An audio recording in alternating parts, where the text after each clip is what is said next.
when I left Fox, I left because I really wanted to raise my own children. That was my main reason for leaving Fox was that.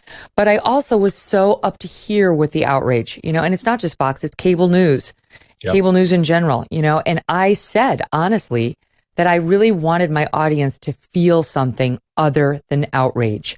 There are days for outrage. There are things that are outrageous that need to be covered, but not every day, all day. You cannot subsist on this world on just red meat alone. You've got to have a little glass of champagne. You got to have a salad. You got to have some veggies.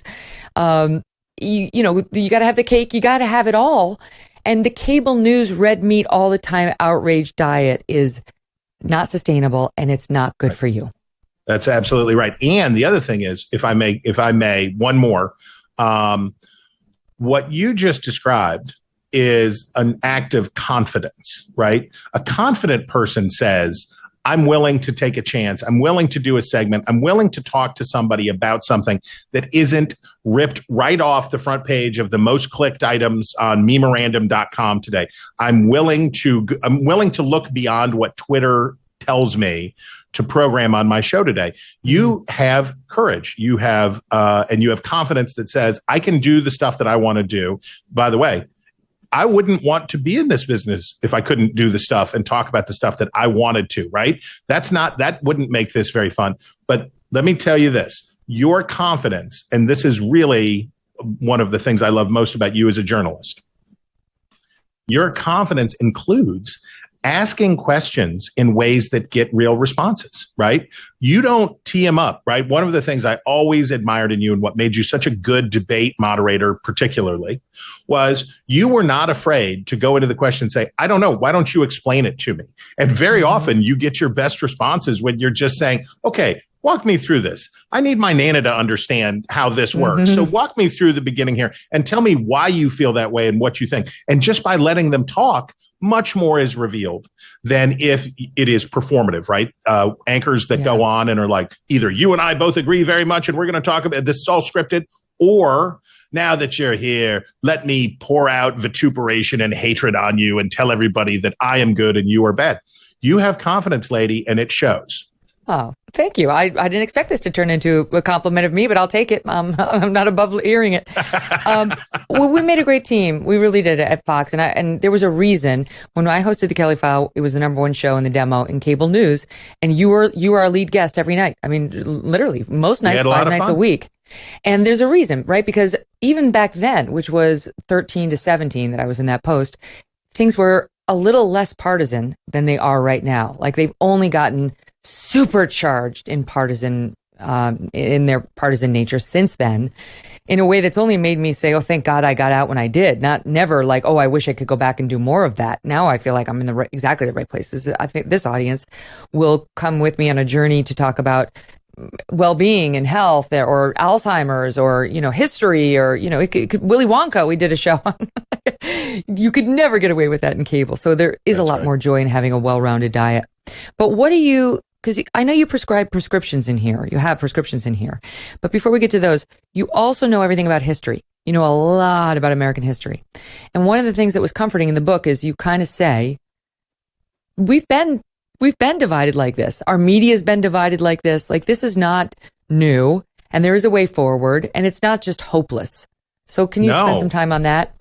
Quite the opposite. Look, I think the best analog to our current situation, the book takes you through the story about how the media monoliths formed after the Second World War. And we grew up and were born into a world that had 3 major national television networks, 2 big national newspapers, 2 or 3 big national newspapers, a couple of wire services. But the dominant part of the whole news ecosystem was what? Your local newspaper. Your local newspaper was the #1 source that you had for news, because that's how it was. And the newspaper industry was really profitable, and it was sort of the glue that held it all together. From 2005 till 2000 and let's say 10, they lost about 90% of their revenue. It collapsed. The loss of classified ads, the loss of subscriptions, the loss of all that stuff, it hollowed it out. And it really left a scary vacant space here. And it came about at the same time that we started carrying these hand computers around with us everywhere we go. Yeah, in the world. And so we got our eggs scrambled here. I point out that the disruption caused by the arrival of radio, which was totally different than anything that had been like it in all of human experience, right? Until the 1930s, but until the middle of the 1920s, it was not possible for ordinary people to hear the voices of the politicians who they voted for, right? Most people had never heard Abraham Lincoln speak, right? Most people had never heard the people before the 1920s talk. And how did radio work out when it arrived? Biggest winner, Adolf Hitler, killing it, no pun intended, with the radio, really having a lot of success because he's this passionate, charismatic lunatic, right? And he's good radio.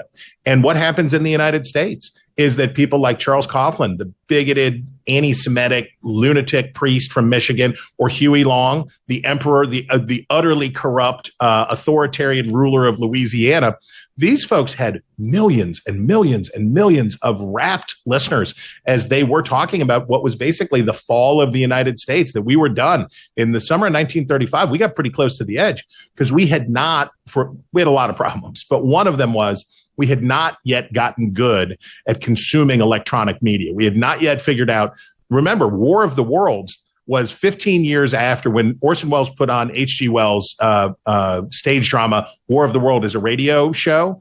All the people who thought it was real and were stuffing damp towels under their door jambs to keep the Martian nerve gas out. We still weren't very sophisticated users of radio. By then, it was almost time for the Second World War. So we have to remember these hand computers that we carry around have only been with us since 2007 or 2008, pretty early in this process. And the only way that it gets better is the same way that it got better before, which is we have to become more sophisticated users, and we have to demand the kind of patriotic decency out of the news sources that we support with our eyeballs, but also our subscriptions, that we demand the same of them too. Are you tired of feeling like someone's always watching you on the internet? Maybe advertisers know just a little bit too much about you, or you're concerned about the privacy of your identity. Using incognito mode will not solve the problem either. IPVanish VPN is here for you. They will protect your right to privacy and help you stay anonymous online. IPVanish helps you safely browse the internet without exposing your private details to nosy third parties like hackers, your ISP, or advertisers. When you use IPVanish, all of your data is encrypted. That means your private details, your passwords, your communications, browsing history, and all of it will be completely shielded from falling into the wrong hands. Even your physical location will be hidden thanks to these guys.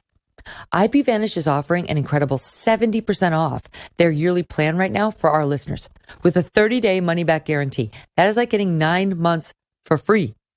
IPVanish is also super easy to use. All you do is you tap one button, you are instantly protected. So take your privacy back today with a brand rated 4.6 out of 5 on Trustpilot. Go to ipvanish.com/Megyn and use the promo code MEGYN to claim your 70% savings. That's ipvanish.com/Megyn. Hey, thanks so much for watching. If you like what you just saw, hit the subscribe button for more clips and full episodes.